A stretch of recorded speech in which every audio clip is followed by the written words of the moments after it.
Indonesia merupakan salah satu negara pengirim tenaga kerja migran terbesar di dunia. Data Badan Nasional Penempatan dan Perlindungan Tenaga Kerja Indonesia BNP2TKI menunjukkan bahwa pada tahun 2023, terdapat lebih dari 4 juta tenaga kerja migran Indonesia TKMI yang bekerja di berbagai negara, terutama di Asia Timur Tengah dan Timur Tengah. Keberadaan mereka memberikan kontribusi signifikan bagi perekonomian nasional melalui remitansi yang mencapai sekitar 12 miliar dolar AS per tahun Bank Indonesia 2023. Namun, di balik kontribusi besar tersebut, perlindungan hukum bagi TKMI masih menjadi isu yang kompleks dan penuh tantangan.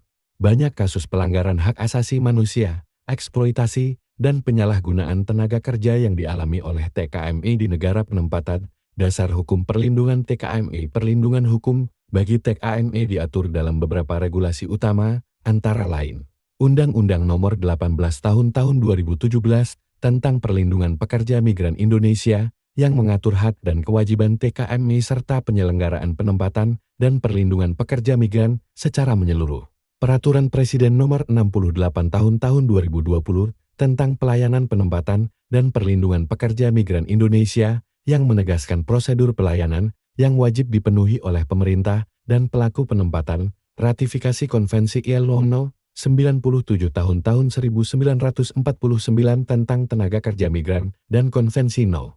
143 Tahun 1975 tentang perlindungan tenaga kerja migran dan anggota keluarganya, yang menjadi pijakan internasional bagi perlindungan hak-hak TKMI. Tantangan perlindungan TKMI meski regulasi sudah cukup lengkap, implementasinya masih menemui berbagai kendala, seperti penempatan ilegal dan percaloan. Banyak TKMI yang tertipu agen tenaga kerja ilegal sehingga mereka bekerja tanpa perlindungan hukum resmi dan berisiko mengalami eksploitasi. Kurangnya akses informasi. TKMI sering kekurangan informasi mengenai hak dan kewajibannya sebelum berangkat ke luar negeri. Keterbatasan pengawasan terhadap pelaksanaan perlindungan di negara tujuan masih lemah, sehingga penanganan kasus pelanggaran hak sulit dilakukan. Pemulangan dan reintegrasi. Fasilitas pemulangan TKMI bermasalah dan reintegrasi di dalam negeri masih minim perhatian, menyebabkan banyak pekerja mengalami kesulitan sosial dan ekonomi setelah pulang. Upaya pemerintah dan rekomendasi. Untuk mengatasi tantangan tersebut, pemerintah telah melakukan sejumlah langkah, meningkatkan pengawasan dan penertiban agen penempatan ilegal melalui BNP2TKI dan aparat penegak hukum.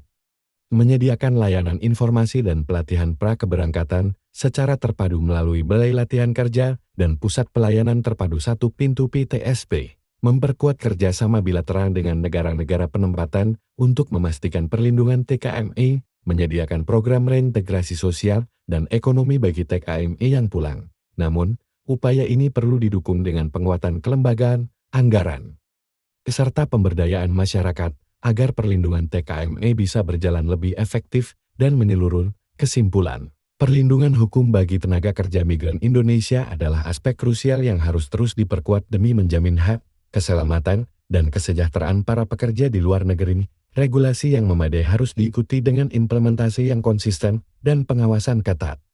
Kolaborasi antara pemerintah, pelaku usaha, dan masyarakat menjadi kunci keberhasilan perlindungan TKMI ke depan.